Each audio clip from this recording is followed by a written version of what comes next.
নমস্কাৰ, Assam news poetry and প্ৰোজ মেগাজিনৰ সমূহ দৰ্শকলৈ স্বাগতম জনাইছোঁ। আজি আমাৰ মাজত আছে অসমৰ এজন বিশিষ্ট সাহিত্য সংগঠক, বিশিষ্ট প্ৰবন্ধকাৰ, বিশিষ্ট গল্পকাৰ আৰু অসম সাহিত্য সভাৰ শিৱসাগৰ জিলা উপসভাপতিৰ দায়িত্বত আছে আৰু ঐতিহ্যমণ্ডিত নাজিৰা মহাবিদ্যালয়ৰ অসমীয়া বিভাগৰ মুৰব্বী অধ্যাপক হিচাপে তেওঁৰ দায়িত্বত আছে আমাৰ সকলোৱে সুপৰিচিত আমাৰ শ্ৰদ্ধাৰ শ্ৰীযুত ডক্টৰ জীৱন কলিতা ছাৰ। ছাৰ, আপোনাক আমাৰ এই অনুষ্ঠানলৈ স্বাগতম জনাইছোঁ। মই ধন্যবাদ আৰু কৃতজ্ঞতা জ্ঞাপন কৰিছোঁ। আপোনালোকৰ যিটো চেনেল আছে তাৰ প্ৰতি মোৰ অতি শ্ৰদ্ধা আছে। ছাৰ, আপুনি একেধাৰে এজন গল্পকাৰ, এজন প্ৰবন্ধকাৰ আৰু এজন বিশিষ্ট শিক্ষাবিদ, অধ্যাপকৰ দায়িত্বত আছে আৰু সমাজ জীৱনৰ প্ৰতিটো ক্ষেত্ৰতে আপুনি জড়িত হৈ আছে আৰু সাহিত্য সংগঠক হিচাপেও আপোনাৰ সুপৰিচিত আছে। আমি প্ৰথমে আপোনাৰ শিক্ষা জীৱন আৰু শৈশৱৰ বিষয়ে জানিব বিচাৰিছোঁ, অলপ কওকচোন। মোৰ জন্ম হৈছিলে গৌৰীসাগৰত 1968 চনত আৰু মোৰ স্কুলীয়া শিক্ষা তাতে 954 নং নামদাং প্ৰাথমিক বিদ্যালয়ত হৈছিলে আৰু মোৰ হাইস্কুলীয়া শিক্ষা হৈছিলে গৌৰীসাগৰ উচ্চতৰ মাধ্যমিক ইণ্ডাষ্ট্ৰিয়েল ইনষ্টিটিউটত। 1984 চনত মই মেট্ৰিক পৰীক্ষা পাছ কৰি চাৰিং শ্বহীদ মনিৰাম মহাবিদ্যালয়ত উচ্চ শিক্ষাৰ কাৰণে নামভৰ্তি কৰোঁ আৰু তাৰ পৰা 1989 চনত মই স্নাতক ডিগ্ৰী লাভ কৰোঁ অসমীয়া বিভাগত মেজৰলৈ আৰু ডিব্ৰুগড় বিশ্ববিদ্যালয়ত অধ্যয়ন কৰোঁ আৰু ডিব্ৰুগড় বিশ্ববিদ্যালয়তে পৰৱৰ্তী সময়ছোৱাত মই স্নাতকোত্তৰ MPhil PhD মই সমাপন কৰোঁ। হয় ছাৰ, আপুনি গল্পকাৰ হিচাপে যথেষ্টখিনি গল্প সংকলন প্ৰকাশ কৰি উলিয়াইছে বা প্ৰবন্ধ হিচাপে আপুনি যথেষ্টখিনি উল্লেখযোগ্য প্ৰবন্ধ লিখিছে। এই যে প্ৰবন্ধ আৰু গল্পৰ মাজত এটা সমন্বয় বৰ্তাই ৰাখিবলৈ আপুনি চেষ্টা কৰে, যিহেতু গল্প হৈছে আৱেগ সৱস্য আৰু প্ৰবন্ধ হৈছে সম্পূৰ্ণ যুক্তি আৰু তথ্যৰ ওপৰত আধাৰিত। এই দুয়োটাৰ মাজত কেনেকৈ আপুনি সমন্বয় ৰক্ষা কৰে? আচলতে প্ৰবন্ধ বুলি ক'বলৈ যাওঁতে মই নিজকে আচলতে প্ৰাবন্ধিক বুলি ক'বলৈ নিবিচাৰোঁ। বিভিন্ন আপুনি কোৱাৰ দৰে যে বিভিন্ন সংগঠনৰ লগত মই জড়িত আছোঁ বা বিভিন্ন সংগঠনবিলাকে তেওঁলোকৰ যেতিয়া স্মৃতিগ্ৰন্থ উলিয়াই বিভিন্ন অনুষ্ঠানত, তাৰ কাৰণে কেতিয়াবা লিখিবলৈ দিয়ে আৰু লিখিবলৈ যেতিয়াই মই তথ্যখিনি সংগ্ৰহ কৰি লওঁ আৰু তথ্যখিনি সংগ্ৰহ কৰি লৈ মই যুক্তিৰ সৈতে নিজস্বভাৱে বিশ্লেষণ কৰি মোৰ যিটো মনোভূত হয় মই সেইদৰে তাত মানে অন্তৰ্ভুক্ত কৰোঁ। আৰু গল্প লিখাৰ ক্ষেত্ৰত মই আচলতে চখৰ গল্পকাৰহে, গল্প লিখি মই কিবা সাহিত্যিক হোৱাৰ কোনো বাসনাও নাই। কিন্তু কেতিয়াবা কিবা বিষয় কিছুমান আহে আৰু লেখাৰ কোনো ধৰা বন্ধা নিয়ম নাথাকে।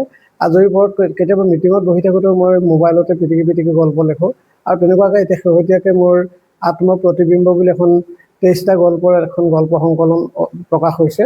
সেই তাৰ সমূহ গল্প মই মোবাইলতে লিখা আৰু বিভিন্ন তেনেকুৱা আজৰি পৰতে লিখি পেলাই মই বাতৰি কাকতলৈ প্ৰেৰণ কৰোঁ আৰু বাতৰি কাকতত প্ৰকাশ হোৱা সেইসমূহ গল্প একত্ৰিত কৰি মই আত্মপ্ৰতিবিম্ব নামেৰে শিৱসাগৰ জিলা সাহিত্য সভাৰ হৈ মই প্ৰকাশ কৰিছিলোঁ। হয় ছাৰ, আপুনি যিখন গল্প সংকলনৰ কথা ক'লে সেইখনে বিশেষভাৱে এতিয়া চৰ্চা লাভ কৰিছে। এই যে আত্মপ্ৰতিবিম্ব শিৰোনামটো দিলে, আচলতে এই বাস্তৱ জীৱনক সুন্দৰভাৱে প্ৰতিফলিত কৰিছে। গ্ৰন্থখনৰ সন্নিৱিষ্ট গল্পসমূহ নিৰ্মাণৰ ক্ষেত্ৰত আপুনি কিমান দিনৰ ভিতৰত এই গল্পখিনি লিখি শেষ কৰিছে আৰু ইয়াৰ বিষয়বস্তুৰ বিষয়ে অলপ কওকচোন। বিষয়বস্তু আচলতে সেই নামটোতেই আছে আত্মপ্ৰতিবিম্ব, অৰ্থাৎ নিজৰ যিটো প্ৰতিবিম্ব প্ৰতিফলন ঘটে আৰু সাহিত্য হৈছে জীৱনৰ সমালোচনা, ক্ৰিটিচিজিম অফ লাইফ। আৰু মোৰ জীৱনটো মই বিশ্লেষণ কৰি চাই যে সাহিত্যৰ যিটো গল্পৰ গুণগত যিটো দিশ, সেই দিশটো অক্ষুণ্ণ ৰাখি মই নিজৰ কথাখিনিকে তাত বিভিন্ন চৰিত্ৰৰ যোগেদি উপস্থাপন কৰিবৰ কাৰণে যত্ন কৰিছোঁ। হয়, আৰু ছাৰ আপুনি নিজে এজন সাহিত্যৰ সৃষ্টিকাৰী, আপুনি সাহিত্য চৰ্চা কৰি ৰাখিছে। তাৰ লগতে অসমৰ ভাষা সংস্কৃতি প্ৰচাৰ আৰু প্ৰসাৰৰ বাবে আপুনি সাহিত্য সংগঠকৰ দৰে বিশেষ দায়িত্ব পালন কৰিছে আৰু ইয়াৰ বাবে আপুনি অসমৰ বিভিন্ন প্ৰান্তৰ ইমূৰৰ পৰা সিমূৰে ঘূৰি ইয়াৰ প্ৰচাৰ প্ৰসাৰৰ বাবে সংবৰ্ধনৰ বাবে চেষ্টা কৰি ৰাখিছে। ইয়াৰ দ্বাৰা আপোনাৰ যথেষ্টখিনি অভিজ্ঞতা হৈছে, জীৱনটো সমৃদ্ধ কৰিছে। এই যে সাহিত্য সংগঠক হিচাপে আপুনি বিচিত্ৰ অভিজ্ঞতা লাভ কৰিছে, এই বিষয়ে অলপ কওকচোন। সাহিত্য সভাৰ সংগঠক হিচাপে অসমৰ বিভিন্ন ঠাইত আচলতে ঘূৰা কি আৰু আমি যেতিয়া অসমৰ বিভিন্ন ঠাইত অসম সাহিত্য সভাৰ অধিৱেশন হয়, প্ৰত্যেকখন অধিৱেশনতো আমি উপস্থিত থাকোঁ, আমি প্ৰতিনিধি হিচাপে যাওঁ। তাৰ উপৰিও আমি শিৱসাগৰ জিলাখনৰ বিভিন্ন ঠাইত সমগ্ৰ জিলাখনত এতিয়াতো অবিভক্ত আগৰ আমাৰ যিখন চৰাইদেউ আছিলে, সেই চৰাইদেউটো এটা সময়ত যেতিয়া আমাৰ শিৱসাগৰৰ লগত চামিল হৈ আছিলে, আমি তেতিয়াও জিলা সম্পাদক হিচাপে আছিলোঁ। সমগ্ৰ জিলাখন ঘূৰাৰ পিছত যথেষ্টখিনি অভিজ্ঞতাৰে আমি সমৃদ্ধ হৈছোঁ আৰু এই অভিজ্ঞতাবিলাকৰ তিতা মিঠা কেঁহা জ্বলা এই সকলোকেইটা আমি পাইছোঁ। কিন্তু পোৱাৰ পিছতো কেতিয়াবা হতাশাত মন ভাগি যায়। কিন্তু তেতিয়া আকৌ ভাবোঁ যে জাতীয় সংগঠন আমি যদি ধৰি ৰাখিব নোৱাৰোঁ, তেতিয়াহ'লে আমাৰতো ভাষা সাহিত্য ধৰি ৰখা মানুহ নাথাকিব। এতিয়াতো সাহিত্যৱতী লক্ষ্মীনাথ বেজবৰুৱা, পদ্মনাথ গোহাঁইবৰুৱা নাই, গতিকে তেওঁলোকৰ স্থলাভিষিক্ত হ'বৰ কাৰণে আমি নতুন প্ৰজন্মই নিশ্চয় চেষ্টা কৰিব লাগিব। আৰু আমি কৰাৰ লগে লগে যে আমাৰ উঠি অহা যিখিনি নতুন প্ৰজন্ম, তেওঁলোককো আমি সাহিত্যৰ এই ক্ষেত্ৰখনত আহিবৰ কাৰণে এটা অনুকূল বাতাবৰণ আমি সৃষ্টি কৰিব লাগিব। আৰু সেইকাৰণে আমি যথেষ্টখিনি অভিজ্ঞতাক আমি কামত লগাব পাৰিছোঁ বুলি আমি গভীৰভাৱে বিশ্বাস কৰোঁ। হয় ছাৰ, আপুনি অসম সাহিত্য সভাৰ শিৱসাগৰ জিলা সমিতি এসময়ত সম্পাদকৰ দায়িত্ব পালন কৰিছিল আৰু বৰ্তমান উপসভাপতি হিচাপে দায়িত্ব পালন কৰি আছে। আমাৰ শিৱসাগৰ জিলাৰ যি ভাষা সংস্কৃতি প্ৰচাৰ প্ৰসাৰ ক্ষেত্ৰত আমাৰ জিলাৰ সাহিত্য সভা কেনেধৰণৰ পদক্ষেপ গ্ৰহণ কৰি আছে, এই বিষয়ে অলপ কওকচোন। যিহেতু মই এতিয়াই নহয়, যোৱাটো শতিকাৰ 1989 চনৰ পৰাই, মই তেতিয়া স্নাতক পৰ্যায়ত পঢ়ি আছিলোঁ, তেতিয়াৰ পৰাই মই সাহিত্য সভাৰ লগত জড়িত হৈ আছিলোঁ। মই গৌৰীসাগৰ শাখা সাহিত্য সভাৰ সম্পাদক আছিলোঁ। তাৰপিছত নাজিৰাত আহি মই সভাপতি হৈছিলোঁ আৰু তাৰপিছতে মই শিৱসাগৰ জিলা সাহিত্য সভাৰ সম্পাদক হৈছিলোঁ 2013 আৰু 15 বৰ্ষত। তাৰপিছতে সাম্প্ৰতিকে মই তাৰ আগতো অসম সাহিত্য সভা কেন্দ্ৰীয় কাৰ্যনিৰ্বাহকৰ আমন্ত্ৰিত সদস্য হিচাপে মই কাৰ্যনিৰ্বাহ কৰিছিলোঁ। আৰু এতিয়া 2025-27 বৰ্ষত মই উপসভাপতিৰ দায়িত্ব লৈ আছোঁ। আৰু এইখিনি ক্ষেত্ৰত আমি যিমানখিনি প্ৰত্যাহ্বান পাওঁ, তাৰ ভিতৰতে ভাবোঁ যে বিশেষকৈ আমাৰ শিৱসাগৰ জিলাখনতেই মানে পথিকৃত অসম সাহিত্য সভা 1917 চনত শিৱসাগৰতেই প্ৰতিষ্ঠা হৈছিল পদ্মনাথ গোহাঁইবৰুৱাৰ সভাপতিত্বত। গতিকে আমি ভাবোঁ যে কিছুমান ক্ষেত্ৰত আমি মানে পায়নিয়াৰ হিচাপে, পথিকৃত হিচাপে যদি কামখিনি কৰোঁ, তেতিয়াহ'লে আমি উদাহৰণস্বৰূপে আমি এই বৰ্ষতে আমি এখন ভাওনা কৰিছিলোঁ যে অকল সাহিত্য বুলি ক'লেই নহ'ব, আমাৰ ভাষা সাহিত্য সংস্কৃতি আটাইকেইটাৰ প্ৰতি আমি মানে চকু দিব লাগিব। গতিকে আমি শিৱসাগৰ জিলা সাহিত্য সভাৰ উদ্যোগত আমি এখন ভাওনা অনুষ্ঠিত কৰিছিলোঁ। আৰু এইবাৰ 2026 বৰ্ষতো শিৱসাগৰ জিলা সাহিত্য সভাই গ্ৰন্থ প্ৰকাশৰ বৰ্ষ হিচাপে আনুষ্ঠানিকভাৱে ঘোষণা কৰিছে আৰু তাৰ কাৰণে আমি পদক্ষেপ গ্ৰহণ কৰিছোঁ। ন্যূনতম আমি 25খন গ্ৰন্থ 2026 বৰ্ষৰ নৱেম্বৰৰ ভিতৰত মানে প্ৰকাশৰ উন্মোচনৰ আমি দিহা কৰিছোঁ। আৰু এই ক্ষেত্ৰত আমি যি পুঁজি হ'ব, পুঁজিৰ কাৰণে আমি সন্মানীয় বিধায়কসকলৰ কাষ চাপিছোঁ আৰু তেখেতসকলৰ পৰা আমি ইতিপূৰ্বে সেউজ সংকেত লাভ কৰিছোঁ।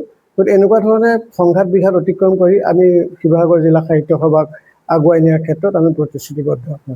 ছাৰ, আপুনি এজন সাহিত্য সংগঠক হিচাপে আপোনাৰ এটা সুপৰিচিত আছে, এজন লেখক হিচাপে এটা পৰিচয় আছে আৰু এখন মহাবিদ্যালয় আপুনি মুৰব্বী অধ্যাপকৰ দায়িত্বত আছে। তাৰ উপৰিও সমাজৰ অন্যান্য শাখাতো আপুনি সময় দিয়ে ৰাইজক, কোনো ক্ষেত্ৰতে আপুনি নিৰাশ নকৰে। এই যে সকলো ক্ষেত্ৰতে আপুনি সময় দিব পাৰে, এই সময়বোৰ কেনেকৈ মিলায়? আচলতে কষ্ট কৰিবলগীয়া হয় আৰু ৰাতি কেতিয়াবা মোৰ শুবলৈও সময় নোহোৱা নিচিনা হয়। উদাহৰণস্বৰূপে 2017 চনত যেতিয়া অসম সাহিত্য সভাৰ শতবৰ্ষীয় শিৱসাগৰ অধিৱেশন হৈছিলে, তেতিয়া গ্ৰন্থ প্ৰকাশনৰ দায়িত্ব আমাৰ ক্ষেত্ৰতে, আমাৰ শিৰতে পৰিছিলে। আৰু তাত অভিলেখ সংখ্যক 167খন গ্ৰন্থ আমি সংকলন কৰিবলগীয়া হৈছিলে। সংকলনৰ সম্পাদনা কৰি আমি মানে সেইখিনি একে কোবেই আমি 167খন গ্ৰন্থ উন্মোচন কৰাইছিলোঁ। কিন্তু অনাকাংক্ষিত কিছুমান পৰিস্থিতিত পৰি সেই গোটেই কথাখিনি আমাৰ লাইমলাইটলৈ অৰ্থাৎ প্ৰেক্ষাপটলৈ নাহিলে।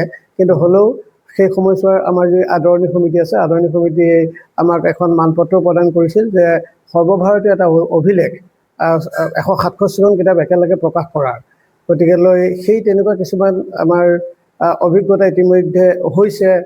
আৰু আমাৰ সাহিত্যৰ ক্ষেত্ৰত আমাৰ নতুন প্ৰজন্মক অনাৰ ক্ষেত্ৰত আমি যি কচৰত কৰি আছোঁ, প্ৰথম অৱস্থাত আমি নিৰাশ হৈছিলোঁ, কিন্তু এতিয়া সময় যেতিয়া অলপ অলপকৈ বাগৰি গৈছে, আমি দেখা পাইছোঁ নতুন প্ৰজন্মৰ 2-এজন প্ৰতিনিধি চক্ৰবৃদ্ধি হাৰত সাহিত্য সভাত আহি সংযোগ হৈছে। আৰু ইতিমধ্যে সাহিত্য সভাই যে কুহি, ৰামধেনু, যুৱ সংসদ, আকাশ এনেকুৱা ধৰণে ভাগ ভাগ কৰি বিভিন্নজনৰ কাৰণে শাখাবিলাক খুলি দিছে।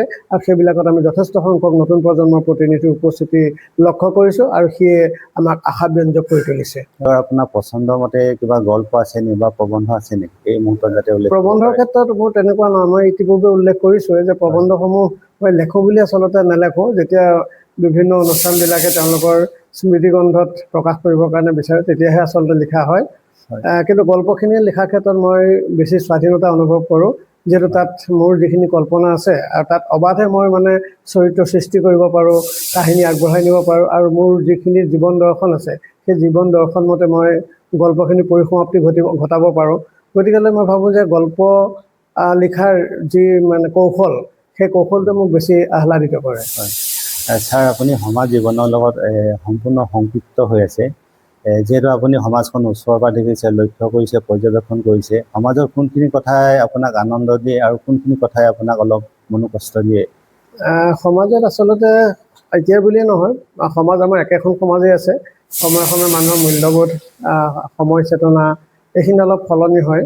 কিন্তু আমি যিহেতু সাহিত্য সভাৰ লগত জড়িত হৈ আছোঁ, একেবাৰে আমাৰ ভাষা সাহিত্য, আমাৰ যিটো প্ৰাণৰ বস্তু, সেই বস্তুটোৰ লগতে আমি জড়িত হৈ আছোঁ। গতিকে প্ৰত্যেকটো ক্ষেত্ৰই কৰি আমি যদিও কিছুমান কাম কৰিবলৈ যাওঁতে যথেষ্টখিনি আমি সংঘাতৰ মুখামুখি হওঁ, কিন্তু সংঘাতৰ মুখামুখি হ'লেও আমি সেইটো প্ৰত্যাহ্বান হিচাপে গ্ৰহণ কৰি আমি কামটোত উপনীত হওঁ আৰু কৰা কামখিনি আমি সফলভাৱে পৰিসমাপ্তি ঘটাবৰ কাৰণে যত্ন কৰোঁ। আৰু বিভিন্ন বাধা নিষেধ পালেও, উদাহৰণস্বৰূপে আমি পুঁজিৰ কথাই কওঁ, আমাৰ সাহিত্য সভাত তেনেকুৱা কোনো পুঁজি নাথাকে। গতিকে পুঁজিৰ ক্ষেত্ৰত আমি কেতিয়াবা চিন্তিত হৈ পৰোঁ, কিন্তু আমি দেখা পাওঁ যে পৰৱৰ্তী সময়ছোৱাত যিহেতু চিন্তা যেতিয়া ভাল হয়, তেতিয়া পুঁজিয়ে কোনো অৰ্থনৈতিক অৰ্থনীতি বিপৰ্যয়ৰ সৃষ্টি কৰিব নোৱাৰে। গতিকে সেই তেনেকুৱা ধৰণে আমি চলি আছে। এতিয়াই 1917 চনৰ পৰা আজি 100 বছৰ অতিক্ৰম কৰিছে আৰু আমি গভীৰভাৱে আশাবাদী এনেকুৱা ধৰণে বিভিন্ন সংঘাত বিঘাত অতিক্ৰম কৰি অসম সাহিত্য সভাই দ্বি-শতবৰ্ষত উপনীত হ'ব। ছাৰ, আপুনি সাহিত্য সংগঠক হিচাপে স্মৰণীয় কিবা মুহূৰ্ত আছে নেকি? স্মৰণীয় মুহূৰ্ত বুলি কোৱাৰ লগতে এবাৰ আমাৰ কথাশিল্পী ইমৰান শ্বাহ মহোদয়ে মোৰ আগৰ এখন গল্প গণেশগুৰিৰ গান আৰু যুদ্ধ আৰু মানৱতা নামৰ গল্পত থকা এটা গল্প, মই গল্পটোৰ নামটো এই মুহূৰ্তত পাহৰিছোঁ।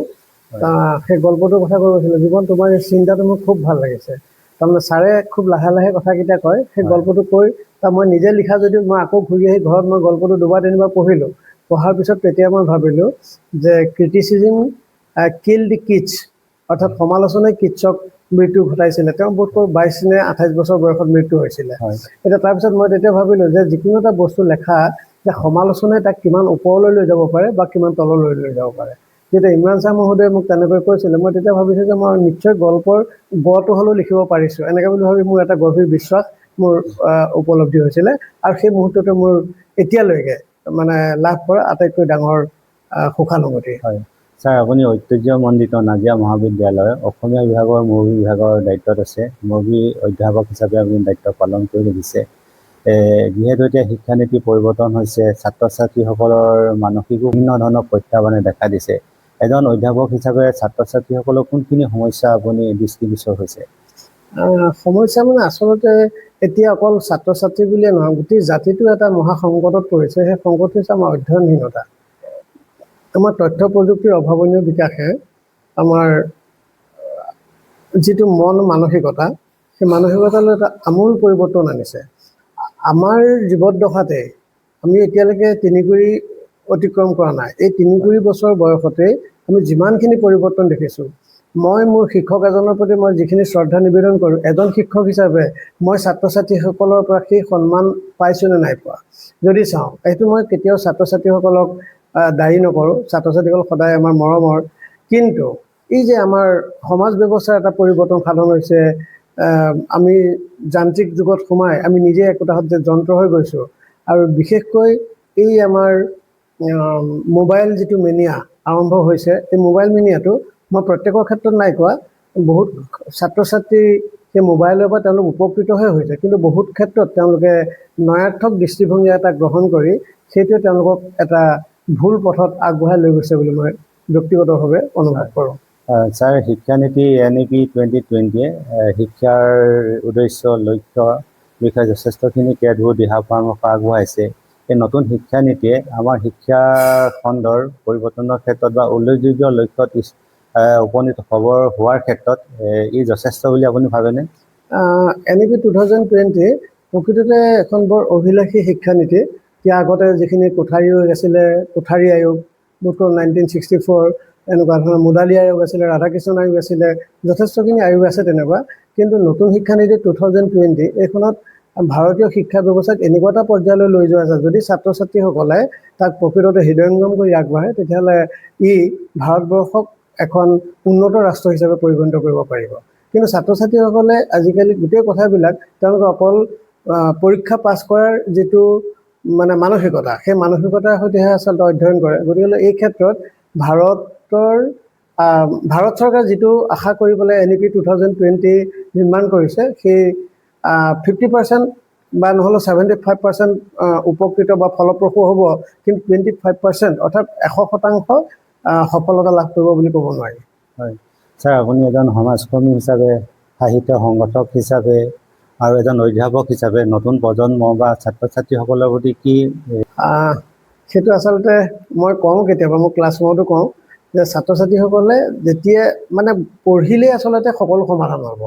যে ছাত্ৰানাং অধ্যয়নাং তপ, যদি ছাত্ৰ অৱস্থাত তেওঁলোকে অধ্যয়ন নকৰে, অধ্যয়ন নকৰি আজিকালি এনেকুৱা এটা মানসিকতা হৈছে যে ছাত্ৰ অৱস্থাৰ পৰাই তেওঁলোকে মানে কি পঢ়াটো এনেই তেওঁলোকে গৌণ হিচাপে লৈ লয়। কিন্তু আমি যেতিয়া পঢ়িছিলোঁ, আজিৰ পৰা ধৰা 30 বা 35 বছৰ আগত আমি পঢ়োঁতে আমি যেনেকুৱা যিটো উদ্দেশ্য লৈ পেলাই পঢ়িছিলোঁ, কিন্তু এতিয়া গৰিষ্ঠ সংখ্যক ছাত্ৰ ছাত্ৰী আমি সেইটো নাপাওঁ।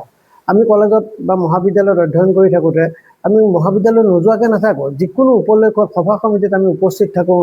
কিন্তু এতিয়া ছাত্ৰ ছাত্ৰীসকলে সভা বুলি কোৱাৰ লগে লগে মোবাইল ফোনটো হ'ল, তেওঁলোকৰ এটা গোটত ইটোৱে সিটোক এনেকৈ ফোন কৰি তেওঁলোকৰ গোটেই মহাবিদ্যালয়লৈ ছাত্ৰ ছাত্ৰী নহা হৈ থাকে।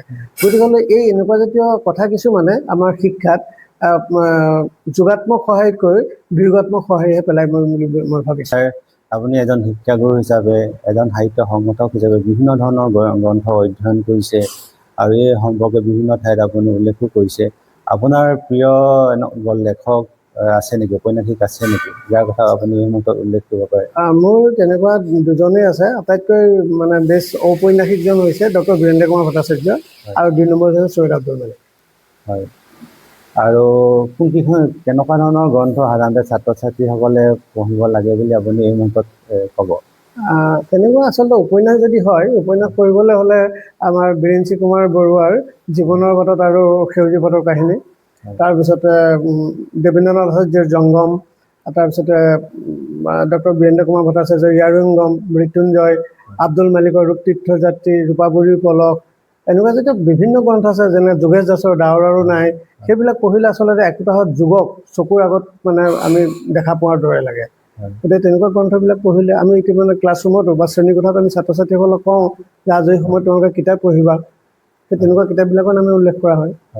ছাৰ, আপোনাৰ নতুন গ্ৰন্থৰ কিবা পৰিকল্পনা কৰিছে নেকি? মোক ইতিমধ্যে মোৰ এটা প্ৰজেক্ট আছে, আৰু ইতিমধ্যে আমাৰ আগত কোৱা নিচিনা কাপ মহিলা মনা হৈছে আৰু উপন্যাস এখন লেখাৰ আগতে যিহেতু মই প্ৰথম আজান ফকীৰৰ জীৱনক লৈ পেলাই কাল্পনিকভাৱে যদি কৰা দৰিয়াৰ পাৰ 1999 চনত প্ৰকাশ কৰিছিলোঁ। আৰু আজান ফকীৰৰ ওপৰত লিখা সেইখনে মোৰখনেই যদিও সৰু, যে প্ৰথমখন গ্ৰন্থ আছিলে। তাৰপিছত অসমৰ যিসকল লব্ধ প্ৰতিষ্ঠিত সাহিত্যিক তাৰ দুজনমানে ইতিমধ্যে আজান ফকীৰৰ ওপৰত লিখিছে, কিন্তু মোৰ লেখাটোৱেই যদি কৰা দৰিয়াৰ পাৰ আজান ফকীৰৰ জীৱনভিত্তিক প্ৰথমখন উপন্যাস। আৰু এতিয়া তাৰ মাজতে মই 3খন গল্প ইতিমধ্যে প্ৰকাশ কৰিছোঁ, আৰু প্ৰবন্ধ 7খনমান হ'ল। আৰু এতিয়া শেহতীয়াকৈ আকৌ এখন উপন্যাসৰ পৰিকল্পনা কৰিছোঁ। এখন 6 মাহ 7 মাহমানৰ ভিতৰতে যদি পাৰোঁ মানে সকলো ফালৰ পৰা ঠিক ঠাক থাকিলে প্ৰকাশ কৰিব পাৰিম বুলি ভাবিছোঁ। ছাৰ, আপোনাৰ জীৱনটো অতিশয় ব্যস্তৰ মাজেৰে পাৰ কৰে, আৰু ব্যস্ততাই আপোনাৰ এক প্ৰকাৰ পৰিচয় হৈ পৰিছে। ইমান ব্যস্ততাৰ মাজতো নিজৰ শৰীৰটো কেনেকৈ যত্ন লয়? আচলতে মই শৰীৰৰ যত্ন আগতে সৰুৰ পৰা, মই স্নাতক পৰ্যায়ৰ পৰাই মই অলপ শৰীৰ চৰ্চা কৰিছিলোঁ।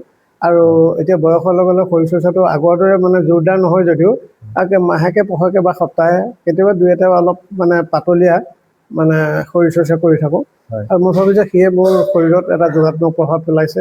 আৰু মোৰ গোটেই চিন্তাবিলাকে যোগাত্মক চিন্তা, মই নিগেটিভ কথা নাভাবোঁ। গতিকে সমাজৰ যিকোনো ক্ষেত্ৰতে মই পজিটিভ কথাই ভাবোঁ। গতিকে মই ভাবোঁ যে সেই চিন্তাটোৱে মোৰ শৰীৰত প্ৰভাৱ পেলাইছে বুলি ভাবোঁ, যে এটা সুস্থ মনত এটা সুস্থ দেহে মানে প্ৰভাৱ বিস্তাৰ কৰাবিলাকতে শিক্ষাতত্ত্ব বিভাগত পঢ়িবলৈ পাইছিলোঁ।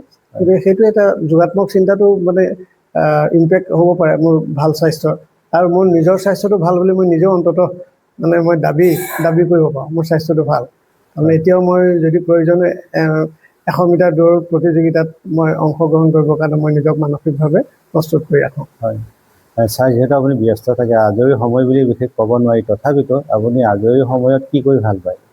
আজৰি সময় বুলি নহয়, মই যেতিয়া মোবাইল ল'লোঁ কিবা এটা ঢেৰ তেনেকুৱা আছে আজিকালি নোটছ বুলি এটা আছে, তাতে কিবা ভাৱ এটা আহিলে অকণমান তাতে দুষাৰিমান লিখি থৈ দিওঁ। তাৰ পিছত পৰৱৰ্তী সময়ত সেই কথাটো আহিলে যেতিয়া আকৌ সেই ৰিকল কৰা হয় বা পুনঃস্মৰণ কৰা হয়, সেই কথাটো মনত পৰি গ'লে সেইটো এটা গল্পই কৰি পেলালোঁ তেনেকুৱা জাতীয়।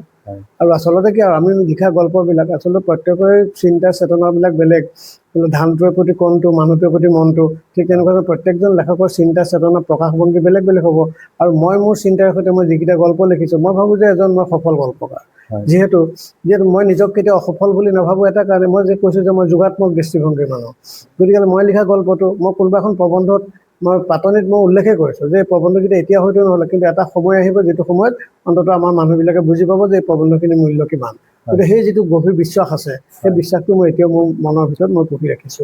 ছাৰ, আপুনি সাহিত্য সভাৰ লগত বিশেষভাৱে জড়িত হৈ আছে আৰু মাজে মাজে আমি কেতবোৰ বিতৰ্কৰ দুই এটা দেখিবলৈ পাওঁ।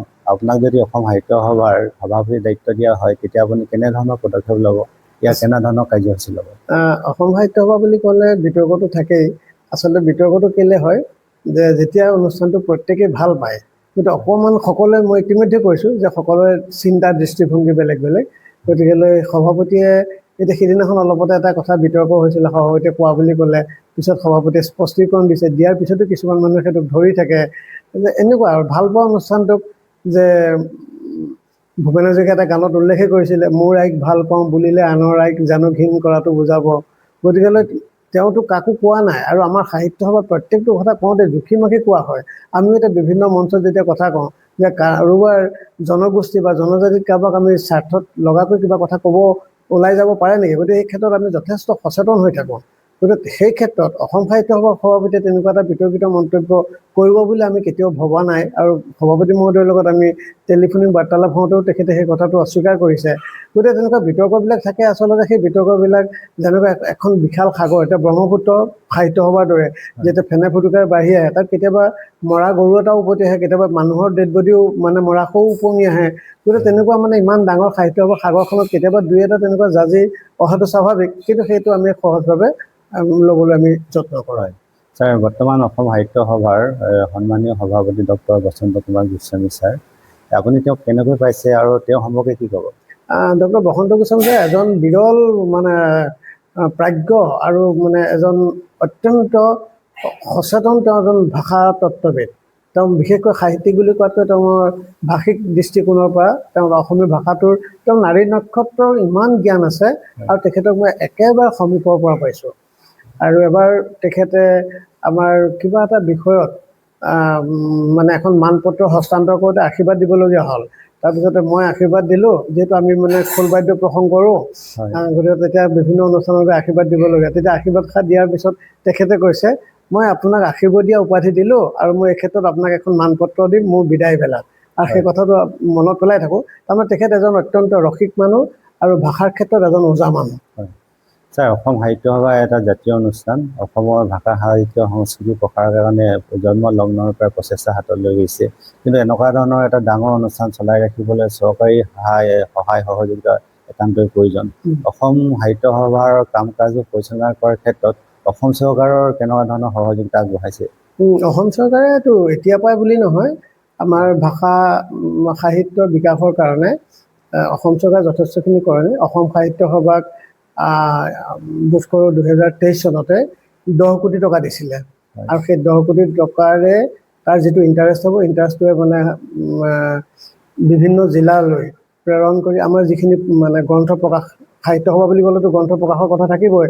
গতিকে সেই ক্ষেত্ৰত অসম চৰকাৰে সেই 10 কোটি টকা দিছিলে। আৰু সেই 10 কোটি টকাটোৱে বোধ কৰোঁ আমি সভাত উল্লেখ কৰাৰ মতে সভাপতিয়ে তাৰ ইণ্টাৰেষ্টটোৱে সুদটোৱে এতিয়া 1 কোটি টকামানৰ বেছি হৈ গৈছে 2023 চনৰ পৰা। গতিকে এই ক্ষেত্ৰত অসম চৰকাৰে সহায় কৰে।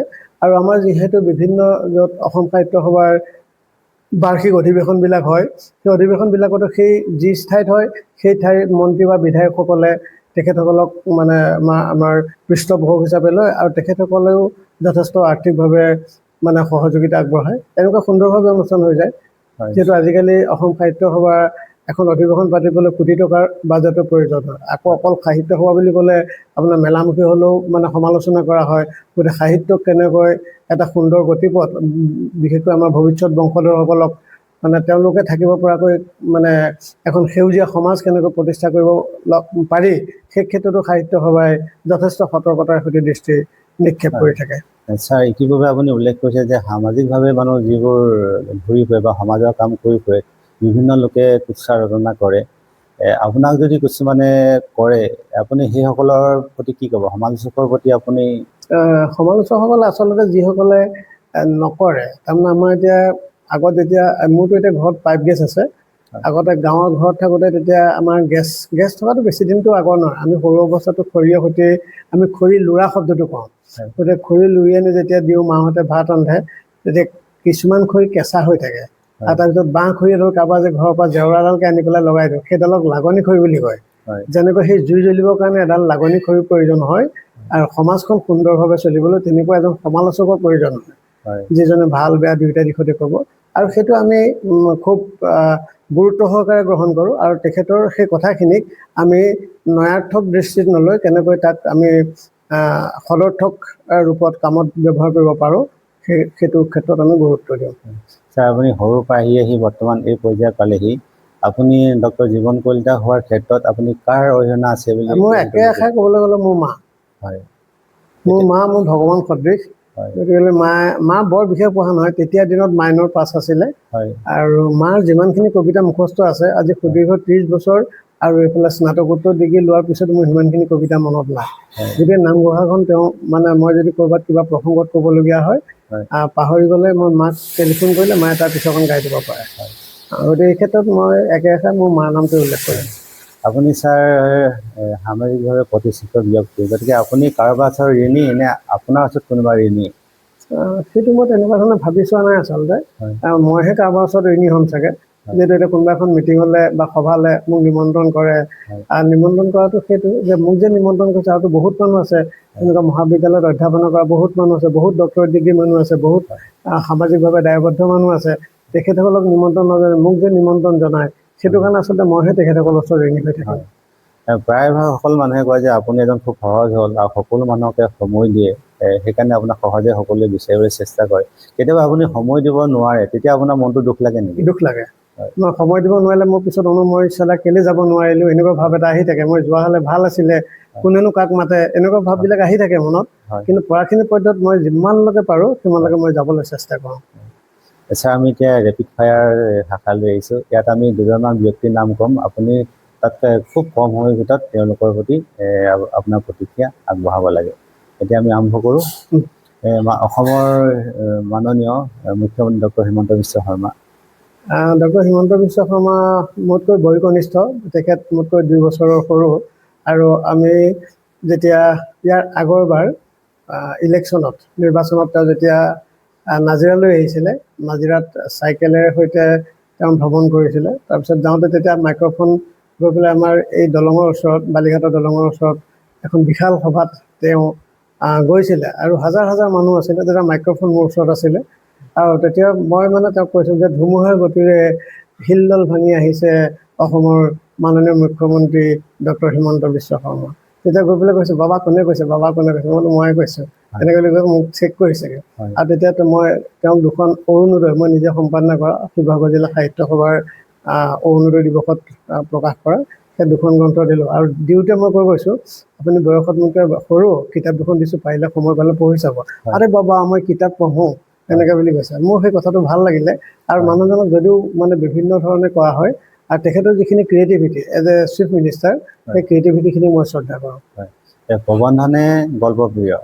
সেই 2খন মোৰ নহয়, মই সম্পাদনা কৰা আমাৰ শিৱসাগৰ জিলা সাহিত্য সভাৰ অৰুণোদয় দিৱস। যিহেতু আপুনি জানেই 1846 চনৰ 1 জানুৱাৰীত, অৰ্থাৎ ভাৰত স্বাধীন হোৱাৰ 101 বছৰৰ আগতেই মানে আমাৰ শিৱসাগৰৰ পৰা অৰুণোদয় বাতৰি কাকত ওলাইছিলে। সেই অৰুণোদয় দিৱস আমি শিৱসাগৰ জিলা প্ৰতি বছৰে 1 জানুৱাৰীৰ দিনাখন আমি অনুষ্ঠিত কৰোঁ, আৰু তাতেই আমি সেইবাৰ কেন্দ্ৰীয়ভাৱে এটা অনুষ্ঠান পাতিছিলোঁ। তাতে 2খন মানে সম্পাদিত অৰুণোদয়, মানে নামটো অৰুণোদয় কিন্তু স্মৃতি গ্ৰন্থ।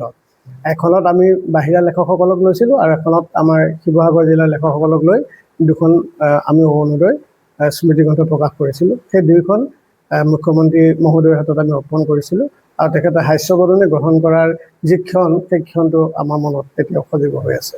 অসম সাহিত্য সভা আৰু বঁটা বিতৰ্ক? অসম সাহিত্য সভাত বঁটা বিতৰ্কটো এতিয়াই নহয়, আগৰ পৰাই চলি আছে। আৰু আন নালাগে, আপুনি পঢ়িলে গম পাব, লক্ষ্মীনাথ বেজবৰুৱা বা পদ্মনাথ গোহাঁই বৰুৱাৰ মোৰ জীৱনখন আৰু মোৰ সোঁৱৰণি, এই গ্ৰন্থ দুখন পঢ়িলেও গম পাব যে বঁটা বাহনক লৈ তেওঁলোকৰ যি মানে মনৰ মাজত মানে অসূয়া প্ৰীতি থাকে, সেইটো সেই তেতিয়াৰ পৰাই আছে। আৰু বঁটা বিতৰ্কটো অকল অসম সাহিত্য সভা বুলিয়ে নহয়, মানে অসম প্ৰকাশন পৰিষদতো আপুনি পাব, বা অকল সাহিত্য সংগঠনৰ ক্ষেত্ৰতে নহয়, অন্যান্যবিলাকতো থাকে। খেলৰ যিখিনি অনুষ্ঠান আছে সেইবিলাকতো থাকে। কোনোবাই অৰ্জুন পায়, অৰ্জুন নোপোৱাবিলাক কোনোবাই মানে দুৰ্যোধন বঁটাটো দিয়া নাইকিয়া, গতিকে যিসকলে অৰ্জুন নাপায় তেওঁলোকে দুৰ্যোধন বঁটা পাব বুলিয়ে মানে কোৱা হয়। এনেকুৱা ধৰণৰ বঁটা বিতৰ্কটো আছে, চলিয়ে থাকিব সমাজত। আৰু যিহেতু ধৰক সকলোৱে সকলোকে প্ৰৰোচিত কৰিবলৈ যত্ন কৰে, গতিকেলৈ মই ধৰক এতিয়া ক'ৰবাত বঁটা এটা দিবলৈ হ'লে প্ৰথম অৱস্থাত মোৰ এনেকুৱা এটা কথা আহিব যে নিৰপেক্ষভাৱে মই দিব লাগে। ধৰক আপুনি এতিয়া ধৰক আপোনাৰ কবিতা পৃথিৱীৰ বিভিন্ন ভাষাত লিখা হৈছে, গতিকে বঁটা এটা দিবৰ ক্ষেত্ৰত মই আপোনাৰ নামটো কথা ক'লোঁ, যিহেতু আপোনাৰ লগত মোৰ এটা পৰিচয় আছে। কিন্তু এনেকুৱা এজন মোতকৈ প্ৰভাৱশালী মানুহ আকৌ যিজনৰ আকৌ বেলেগ এজনৰ লগত আছে, গতিকে সেইজনৰ নামটো আহিব পাৰে। লাষ্টত গৈ পেলাই আন নালাগে, আমাৰ ৰীতা চৌধুৰী বাইদেউৰ নামটো আপোনাৰ সাহিত্য একাডেমীৰ ক্ষেত্ৰত তেওঁ সেইদিনাখন উল্লেখ কৰিছে, প্ৰথমতে আছিলে নামটো কাটি বেলেগক দিয়া হ'ল। এনেকুৱা বিতৰ্কবিলাক আচলতে প্ৰত্যেক ক্ষেত্ৰতে চলি থাকে। আৰু সেইখিনি আমি কেনেকৈ সমাধান কৰিব পাৰোঁ, সেই ক্ষেত্ৰত আমি নতুন নতুন পন্থা অৱলম্বন কৰিব লাগে বুলি মই বিশ্বাস কৰোঁ। আপোনাৰ দৃষ্টিয়ে ডক্টৰ জীৱন কলিতা? মই আচলতে 1995 চনতে মই নেট পাছ কৰিছিলোঁ। নেট পাছ কৰাৰ পিছত তেতিয়া নেটটো আকৌ অসমত এপ্লিকেবল হৈছে 1996 চনৰ পৰা। তেতিয়া মই যেতিয়া নেট পাছ কৰিলোঁ, তেতিয়া আমাৰ যিটো UGCৰ যিটো নৰ্থ ইষ্ট ৰিজিয়নেল ব্ৰাঞ্চ গুৱাহাটীত আছে, তেতিয়া গুৱাহাটীত নাছিলে, দিল্লীত আছিলে। তেতিয়া ডক্টৰ কেশৱানন্দ দেৱগোস্বামীৰ অধীনত মই ৰিচাৰ্চ ফেল' হিচাপে জইন কৰিছিলোঁ। ইণ্টাৰভিউ লৈছিলে ডক্টৰ মুকুন্দ মাধৱ শৰ্মা, অসমৰ ডিব্ৰুগড় বিশ্ববিদ্যালয়ৰ সন্মানীয় উপাচাৰ্য তেতিয়া আছিলে, আৰু সংস্কৃত সাহিত্যৰ বিদগ্ধ পণ্ডিত। ছাৰে মোক ইণ্টাৰভিউ লৈছিলে আৰু মোক তেখেতে এপইণ্ট কৰিছিলে, নিয়োগ কৰিছিলে। আৰু মই এটা টপিক তেতিয়া লাভ কৰিছিলোঁ, পোষ্ট শংকৰদেৱৰ ট্ৰেডিশ্যনেল আছামিজ ড্ৰামা, শংকৰদেৱৰ পৰৱৰ্তীকালৰ পৰম্পৰাগত অসমীয়া নাটক। আৰু সেইটো কৰাৰ পিছতে এনেকুৱা এটা কাহিনী হৈ গ'ল, তেতিয়া 1996 চনত অসমৰ বিভিন্ন কলেজবিলাক অসমৰ তদানীন্তন মুখ্যমন্ত্ৰী হিতেশ্বৰ শইকীয়া ডাঙৰীয়াই লৈছিলে। আৰু মোক মা দেউতাহঁতে ক'লে যে এইটো ঘৰৰ একমাত্ৰ ল'ৰা, গতিকে ঘৰত থাকি পেলাই কলেজত চাকৰি কৰিবৰ কাৰণে তই গুচি আহ। কিন্তু মোক তেতিয়া ডক্টৰ প্ৰহ্লাদ কুমাৰ বৰুৱা, ডক্টৰ কৰবী ডেকা হাজৰিকা, কেশৱানন্দ দেৱগোস্বামী তেখেতসকলে ক'লে যে তোমাৰ এই সিদ্ধান্তটো ভুল হ'ব। কিন্তু ঘৰলৈ যেতিয়া আহিলোঁ, মা দেউতাই যেতিয়া মোক মানে অনুনয় বিনয় কৰিলে যে এইটো কথা নহয়, আমি তোক ওচৰত বিচাৰোঁ, গতিকে মই তেতিয়া তাৰ পৰা গুচি আহিলোঁ, সেইটো ৰিজাইন দি গুচি আহিলোঁ। আৰু তেতিয়া মই শপত খাইছিলোঁ যে মই জীৱনত আৰু কেতিয়াও ডক্টৰ ডিগ্ৰী নলওঁ। কিন্তু পিছত আহি যেতিয়া মহাবিদ্যালয়ত অধ্যাপনা কৰিলোঁ, তেতিয়া দেখিলোঁ যে এইটো আজিকালি প্ৰয়োজন হৈছে। গতিকে তেতিয়া গৈ মই মোৰ গৱেষণা গুৰু ডক্টৰ প্ৰবীণ কুমাৰ গগৈ ছাৰৰ ওচৰলৈ গ'লোঁ আৰু তেখেতক মই ক'লোঁ যে ছাৰ, মই অকণমান উচ্চ শিক্ষাৰ কাৰণে আপোনাৰ আণ্ডাৰতে অধীনতে মই অকণমান পঢ়া শুনা কৰিব বিচাৰোঁ। আৰু সেই বুলি ভাবি 2006 চনত মই পুনৰ ৰেজিষ্ট্ৰেশ্যন কৰিলোঁ, নাম পঞ্জীয়ন কৰিলোঁ, আৰু কৰাৰ পিছত 2012 চনত মই ডক্টৰ ডিগ্ৰী লাভ কৰিলোঁ। গতিকে এইটো একেবাৰে মই ল'ম বুলি লোৱা কথাটো নহয়, যে প্ৰয়োজনৰ কাৰণেহে মই আচলতে ল'লোঁ। ল'ম বুলি লোৱাটো মই আচলতে এটা সময়ত মোৰ মনৰ পৰাই অন্তৰ্হিত হৈ পৰিছিল। হয়, আপোনাৰ দৃষ্টিত ডক্টৰ কেশৱানন্দ দেৱগোস্বামী? মোৰ দৃষ্টিত তেখেত এজন বিৰল প্ৰাজ্ঞ পুৰুষ। সংস্কৃত সাহিত্য আৰু বিশেষকৈ মানে আমাৰ সত্ৰীয়া যিখিনি সংস্কৃতি, তেখেতৰ সত্ৰীয়া সংস্কৃতিৰ ৰূপৰেখা বুলি এখন কিতাপো আছে, ভাওনা সংস্কৃতিৰ ওপৰতো কিতাপ লিখিছে। তেখেতজনো যথেষ্ট প্ৰাজ্ঞ পুৰুষ আছিলে, আৰু তেখেতে আমাক অধ্যয়ন কক্ষত বিভিন্ন সাংস্কৃতিক উপজীব্য সন্দৰ্ভত আমাক জ্ঞান প্ৰদান কৰিছিলে। আৰু সেই ছাৰক যদিও মানে তেখেত চুটি চাপৰ আছিলে, কিন্তু আমি যথেষ্ট তেখেতক সমীহ কৰি চলিছিলোঁ। আৰু সেইজন ছাৰৰ আন্ধাৰতে মই জীৱনত প্ৰথমবাৰৰ কাৰণে মই PhD গাইড হিচাপে ছাৰক যেতিয়া মই পাইছিলোঁ, তেতিয়া গম পাইছিলোঁ যে সেইজন প্ৰকৃততে এজন সঁচা অৰ্থৰ এজন অভিভাৱক, শিক্ষক। আচলতে এজন শিক্ষক হিচাপে প্ৰশাসনিক দিশটো মানে টনকিয়াল কৰিবৰ বাবে যিটো এটা মুখত আৱৰণ পিন্ধি থাকিব লাগে, ছাৰে আচলতে আৱৰণটোহে পিন্ধিছিলে, কিন্তু মই ভিতৰৰ মানুহজন দেখা পাইছিলোঁ। ভিতৰৰ মানুহজন এজন সংস্কৃত সাহিত্য, তাৰপিছত আমাৰ সত্ৰীয়া সাহিত্য, অসমীয়া সাহিত্য, অসমীয়া বৈষ্ণৱ সাহিত্যৰ এজন প্ৰাজ্ঞ পুৰুষ হিচাপেও এজন তেওঁ সফল লোকৰ অভিভাৱক আছিলে। ছাৰ, তেওঁ কোৱা কিবা কথা আপোনাৰ এই মুহূৰ্তত মনত আছে নেকি? তেখেতে মোক এটা শব্দই কৈছিলে, তেখেতে চশমাযোৰ পিন্ধি থাকে, মুখখন এতিয়া মনত আছে, তেওঁ কয় চৰৈৱতী, চৰৈৱতী, অৰ্থাৎ আগবাঢ়ি যোৱা, লগ পালে সেইটোৱে কয়, সামৰণিত কয় যে চৰৈৱতী, চৰৈৱতী। হয়, ছাৰ আপুনি ব্যস্ততাৰ মাজতে ইমানখিনি সময় দিলে তাৰ কাৰণে আপোনাক অশেষ ধন্যবাদ জ্ঞাপন কৰিছোঁ। আচলতে আপোনাৰ পৰা আমি বহুত কথা শিকিবলগীয়া আছে, জানিবলগীয়া আছে, আৰু পৰৱৰ্তী সময়ত যদি আমি সময় পাওঁ পুনৰ আপোনাৰ লগত বহিবলৈ আলোচনা কৰিবলৈ চেষ্টা কৰিম। নিশ্চয় ইমানখিনি সময় মই বহি ভালেই পালোঁ, আৰু আপোনালোকৰ যিটো চেনেল আছে চেনেলটোৰ প্ৰতি মই সদিচ্ছা জ্ঞাপন কৰিছোঁ। এই ক্ষেত্ৰত বিশেষকৈ ভাষা সাহিত্য সাংস্কৃতিক উপযোগ্যসমূহ আগবঢ়াই নিয়াৰ ক্ষেত্ৰত আপোনালোকৰ চেনেলটোৱে এটা প্ৰশংসনীয় আৰু উল্লেখনীয় কাম কৰি যাব বুলি মই গভীৰভাৱে বিশ্বাস কৰোঁ। ধন্যবাদ ছাৰ, আপোনাক অশেষ ধন্যবাদ জ্ঞাপন কৰিলোঁ। আৰু আজি আমাৰ এই অনুষ্ঠানটো বিশেষভাৱে সহায় কৰিলে শিক্ষয়িত্ৰী সমাজ সেৱিকা দীপালী ৰাধিকা বাইদেউ, আমি তেওঁকো অশেষ ধন্যবাদ জ্ঞাপন কৰি আজি অনুষ্ঠানটো ইমানতে সামৰণি মাৰিছোঁ। ধন্যবাদ।